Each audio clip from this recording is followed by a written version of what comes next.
안녕하세요, 백관장입니다. 자, 하루에 몇 시간 정도 주무시나요? 혹시 6시간을 주무시고도 충분히 잔다고 생각하시진 않으신가요? 생각보다 많은 사람들이 이렇게 생각한다는 사실을 깨닫고 저는 충격을 받았었는데요. 어떤 분은 출퇴근 시간 때문에, 어떤 분은 야근 때문에, 어떤 분은 유튜브나 넷플릭스 때문에 수면 시간을 줄이는데요. 하버드대 의대 정신의학 교수로 재직했던 수면 전문가 매슈 워커는요, 그에 져서 우리는 왜 잠을 자야 할까?에서 다음과 같은 질문을 했습니다. 1. 아침에 일어나서 오전 10시나 11시에 다시 잠들 수 있는가? 2. 정오가 되기 전에 카페인 없이도 심신이 최적의 상태로 움직일 수 있는가? 3. 알람을 켜고 잤는데 못 듣고 계속 자는 경우가 있는가? 4. 컴퓨터 화면에서 같은 문장을 계속 읽고 있다는 사실을 문득 깨닫곤 하는가? 5. 운전할 때 조금 전 지나친 신호등이 무슨 색이었는지 기억하는가? 자, 여기에 하나라도 해당이 되면 만성 수면 부족 상태일 가능성이 높다 그러는데요. 아마 이 영상을 보는 분들은 대부분 수면 부족에 해당될 거라고 생각을 합니다. 운동을 하고 회복을 잘하는 게 중요하다는 사실은 모두 알고 있을 거예요.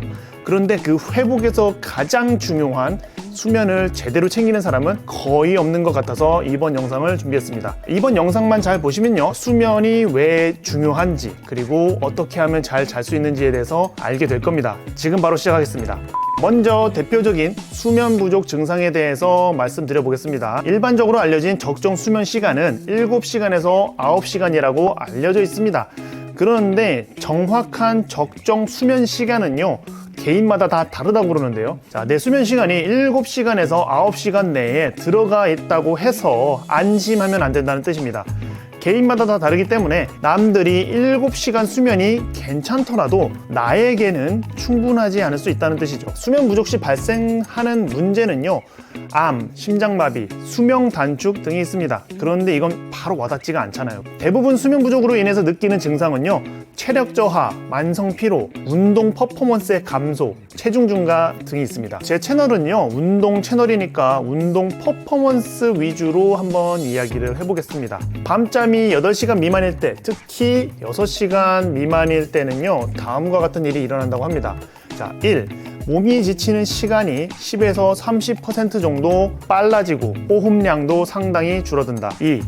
팔다리를 뻗는 힘과 제자리에서 뛰는 높이도 마찬가지로 줄어들며 근육 강도의 최대값과 유지 시간도 줄어든다. 3. 게다가 몸에 젖산이 쌓이는 속도가 빨라지고 혈액 산소 포화도가 줄어들며 혈액 이산화탄소 농도가 증가하는 등 심혈관, 대사, 호흡 능력이 현저히 떨어진다. 4. 운동할 때 땀을 흘려서 몸을 식히는 능력이 떨어진다. 이거는 최고 기량을 발휘할 때 굉장히 중요한 능력입니다. 5. 부상 위험이 커진다. 자, 잠을 덜 자는 것만으로도 전반적인 운동 능력이 떨어지는 것을 확인할 수 있는데요. 조금 다르게 말하면요, 잠을 덜 자는 것만으로도 체력이 급격하게 떨어진다고 느낄 수 있다는 겁니다. 저의 개인적인 경험을 말씀드려 보면요, 저는 최근까지 7시간씩 잠을 잤었거든요. 아마 충분히 많이 자는 거 아니야? 라고 생각하실 것 같은데요. 사실 저도 그렇게 생각을 했습니다. 그런데 유튜브 댓글로 누군가가 되게 피곤해 보인다는 말을 하더라고요. 체력 전문이라고 하면서 피곤해 보인다니. 야, 이 말을 듣고 저는 문제가 뭔지 곰곰이 생각을 해봤어요. 바로 수면이었어요. 지금까지 저는요, 알람을 듣고 일어났습니다. 제 몸이 자발적으로 깬 게 아니라 억지로 깬 거죠. 즉, 나에게 필요한 수면 시간보다 적게 잤던 거예요. 처음에는요, 7시간 수면이 문제가 없었습니다. 그런데 이제 이렇게 몇 년이 지나니까 조금씩 피로가 누적되었던 것이죠. 자, 저는 원래는요, 최근까지 커피 없이는 살지 못했던 사람이었거든요. 심지어는 커피를 먹고도 잠이 왔으니까요. 처음에는 그냥 카페인에 익숙해져서 그런 거라고 생각을 했었어요. 그런데 그게 아니라 만성적으로 수면이 부족해서 그랬던 거였던 거죠. 그래서 지금은요, 알람을 다 끄고 눈이 떠질 때 일어납니다. 크게 달라진 거는 3가지인데요. 먼저 운동 퍼포먼스에서 엄청난 차이가 나기 시작을 했어요. 평소와 똑같이 운동을 하는데 훨씬 쉽게 느껴집니다.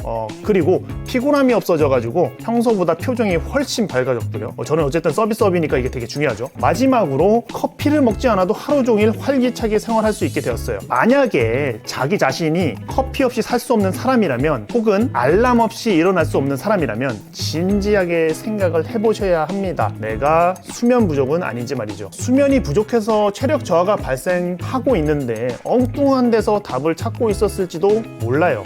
매슈 워커의 책에는 수면에 관한 여러 가지 실험이 소개가 되었는데요. 그 중에서 운동과 관련된 두 가지만 소개해 드리겠습니다. 자, 먼저 수면 시간에 따른 반응 속도에 대한 실험입니다. 네 가지 집단으로 나누었는데요. 8시간 수면을 취한 집단, 6시간 수면, 4시간 수면, 밤샘 집단으로 나누었습니다. 여기서 8시간 수면을 취한 집단은 반응 속도가 전혀 느려지지 않았다 그래요. 반대로 밤을 샌 집단은요, 반응하지 못한 횟수가 무려 400%씩이나 증가했다고 합니다.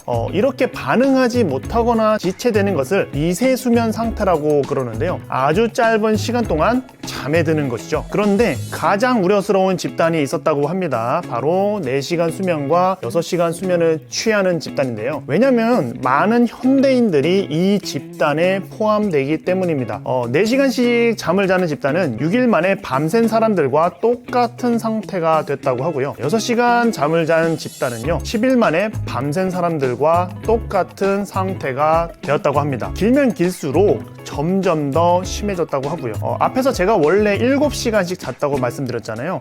그런데 알람을 듣고 일어났으니까 수면이 좀 부족한 상태였을 거라고 말씀드렸어요. 실험에서처럼 처음에는 괜찮았을 거예요. 그런데 조금씩 수면 부족이 쌓여가지고 반응 속도가 느려지고 나중에는 피곤한지도 모르는 상태가 되었을 것 같다는 생각이 들었습니다. 아마 저뿐만 아니라 이 영상을 보는 모든 분들이 이 상태일 가능성이 높을 겁니다. 자, 두 번째는 체중 감소 실험인데요. 과체중인 성인 남녀를 헬스장에 머물도록 하면서 두 그룹으로 나누었다고 합니다. 5시간 반을 잔 그룹과 8시간을 잔 그룹인데요. 실험 프로그램에 따라서 양쪽 집단 모두 체중을 감소시켰는데요. 그런데 체중 감소의 결과가 달랐습니다. 5시간 반 잔 집단은 체중 감소의 70% 이상이 지방 외 체중이 감소했습니다. 즉, 지방이 아니라 근육과 같은 조직이 감소했다는 것인데요. 이건 바로 근손실이 발생했다는 겁니다. 반대로 8시간 잔 그룹은 체중 감소의 50% 이상이 지방에서 이루어졌다 그래요. 이렇듯 체지방을 감소시키는 부분에서나 일상생활에서의 퍼포먼스 모두 수면에 큰 영향을 받는다는 사실을 알 수 있겠죠. 마지막으로 잠을 더 잘 잘 수 있는 방법에 대해서 소개시켜 드리겠습니다. 기본적으로 잠을 잘 자기 위한 시간을 확보를 하셔야 돼요. 그런데 대부분의 직장인들은 잠자는 시간 확보를 조금 어려워하는데요. 야근이 많을 수도 있고 출퇴근 시간이 긴 경우도 있습니다. 만약에 이거에 해당이 되지 않는다면은 최대한 수면 시간을 확보해 주시고요. 그리고 이제 출퇴근하고 야근 부분은 제가 해결해 드릴 수 있는 부분이 아니기 때문에 넘어가도록 하겠습니다. 잠자는 시간을 확보했다면요, 집안의 조명부터 바꿔주시는 것이 좋습니다. 자, 흰색 등보다는 황색 등을 어둡게 켜주는 것이 좋은데요. 멜라토닌을 생산하도록 만들기 위해서입니다. 멜라토닌은 어두운 환경에서 그리고 청색광이 없는 상황에서 잘 분비가 된다고 합니다.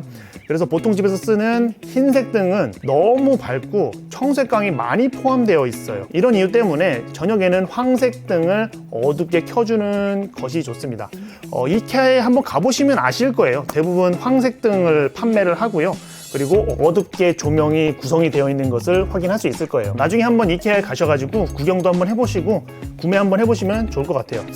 PPL 아닙니다. 이케아 PPL 들어왔으면 좋겠다, 아주 그냥. 그리고 몸의 심부 온도를 낮춰줄 필요가 있습니다.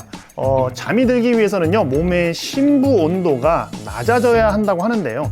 그러기 위해서는 먼저 실내 온도부터 낮춰줘야 합니다. 자, 보통 18도 정도를 추천을 하더라고요. 그런데 이 정도 온도면은 생각보다 많이 춥거든요. 그래서 처음에는 평소보다 1, 2도 정도 낮춰서 주무시면 좋을 것 같습니다.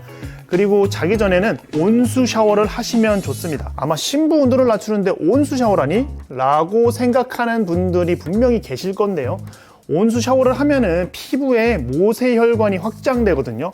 그러면 체온이 빨리 발산됩니다. 이로 인해서 이제 몸의 심부 온도가 빨리 떨어져서 금방 잠들게 되는 것이고요. 자, 세 번째는 적절한 운동입니다. 앉아있는 직업이라면 심장 박동수를 높이는 움직임이 하루에 한 번 정도는 있어야 한다고 합니다.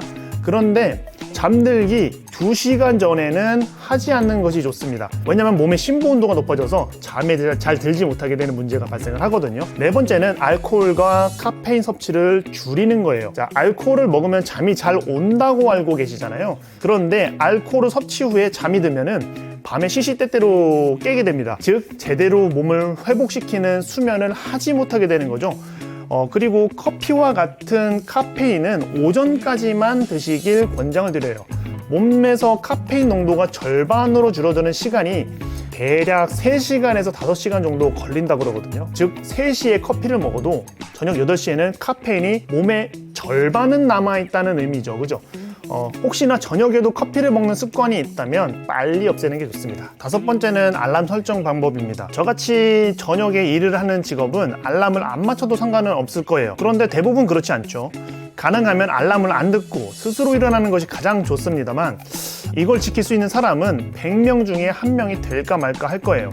그래서 현실적으로 일어날 수 있는 시간에 맞추시길 바랍니다. 보통은 알람을 여러 개 맞춰놓고 울리면 계속 일어나는 시간을 뒤로 미루는 분들이 많은데요. 알람이라는 기능은요, 갑자기 사람을 잠에서 깨게 만들어 버려요. 이때 혈압이 급증하고 심장 박동이 갑자기 빨라지게 되거든요. 그렇게 되면 심혈관계에 충격을 준다고 합니다. 그런데 이제 스누즈 기능을 쓰면요, 일어나기 전부터 여러 번 심혈관계에 충격을 주게 되겠죠. 그래서 이 책의 저자인 매슈 워커는 스누즈 기능은 되도록 사용하지 않는 것을 권장하고 있습니다. 지금까지 이 영상을 봤다면요, 잠이 체력과 어떤 관계가 있는지, 그리고 어떻게 잠을 자야 더 잘 잘 수 있게 되는지 알게 되셨을 거라고 생각을 해요. 자, 지금까지의 문제는요, 자신이 수면 부족 상태인지도 몰랐다는 것이죠. 자, 마치 냄비 속 개구리와 같은데요. 앞에서 말씀드렸듯이 저도 똑같았습니다. 만약에 자신이 수면 부족인 것 같다면요, 꼭 개선하시는 것을 추천드려요. 저는 알람을 끄기 전보다 약 30분 정도 수면 시간이 늘어났는데요, 운동 수행 능력, 집중력, 표정 등등 모든 것이 좋아졌어요. 다음에는 더 좋은 영상으로 찾아오겠습니다. 감사합니다. 백관장이었어요.